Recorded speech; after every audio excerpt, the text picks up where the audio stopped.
Bienvenidos a las clases en Pizarra Digital. En el video tutorial de hoy vamos a dar una clase sobre el metabolismo de las plantas. En este caso, en el video tutorial anterior habíamos visto el metabolismo de las plantas C3. En el de hoy vamos a ver el metabolismo de las plantas C4. Recordar que este conjunto de videotutoriales va a intentar desarrollar parte del tema de energía y nutrición en los organismos, concretamente las plantas C3, las plantas C4, que es el video tutorial de hoy, y las plantas CAM.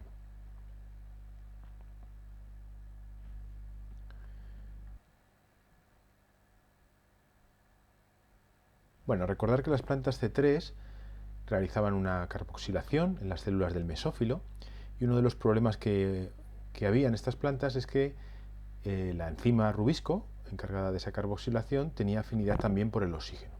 Y para poder mantener el CO2 en unos niveles altos, había que abrir estomas. Estoy aquí dibujando la morfología de un corte transversal de una hoja de una planta C4, y vamos a ver que su morfología es ligeramente diferente a las plantas C3.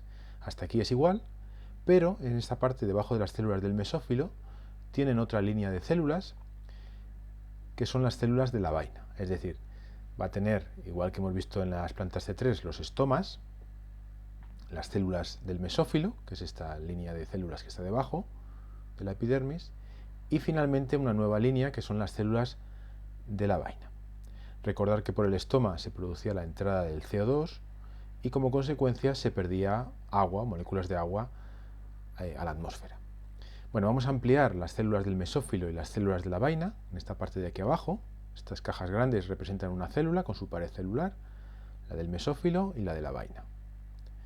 Y el CO2, que viene de la atmósfera, entra dentro de las células del mesófilo y se une a una molécula, que es la PEP, fosfoenolpiruvato, lo voy a dibujar aquí, fosfoenolpiruvato, y se une ese CO2 al fosfoenolpiruvato formando oxalacetato, OAA, y lo hace a través de una enzima que es la PEP carboxilasa.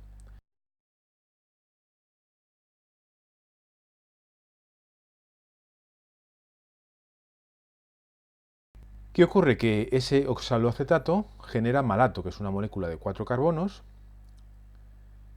que también se denomina, o se puede ver como ácido málico o ácido aspartico. Bueno, ese malato con 4 carbonos, lo que ocurre es que se transporta hacia las células de la vaina a través de una serie de conductos que tienen con las células del mesófilo con la vaina, y ese malato libera el CO2 en las células de la vaina.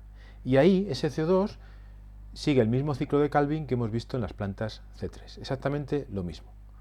La única ventaja es que estas células de la vaina van a tener una gran concentración de CO2 respecto a las células del mesófilo de las plantas C3. Y este consiste el metabolismo del C4. Básicamente una diferente morfología, hay una separación entre las células del mesófilo que fijan el CO2 atmosférico y lo transportan a las células de la vaina donde se produce el ciclo de Calvin. Por tanto, tienen diferente morfología y diferente mecanismo de carboxilación del CO2. La ventaja de estas plantas C4, por un lado, es que esa carboxilación se produce mediante una enzima, que es la PEP carboxilasa, que tiene una gran afinidad por el CO2. Y además se permite que en las células de la vaina la concentración de CO2 sea muy elevada respecto al oxígeno, con lo que la enzima rubisco está trabajando en unas concentraciones de CO2 altas y por tanto no hay competencia con el oxígeno. Eso permite una mayor eficiencia en ambientes en los cuales la pérdida de agua puede ser un problema. Bueno, hasta aquí el video tutorial de hoy. En el próximo veremos el metabolismo de las plantas CAM. Y como siempre os digo, si os ha gustado, por favor darle al like y suscribiros al canal para poder ir recibiendo nuevos videotutoriales que voy a subir. Y como siempre os digo, tenéis que estudiar todos los días para poder ir entendiendo todos los conceptos que vamos viendo en las clases de ecología y en la pizarra digital.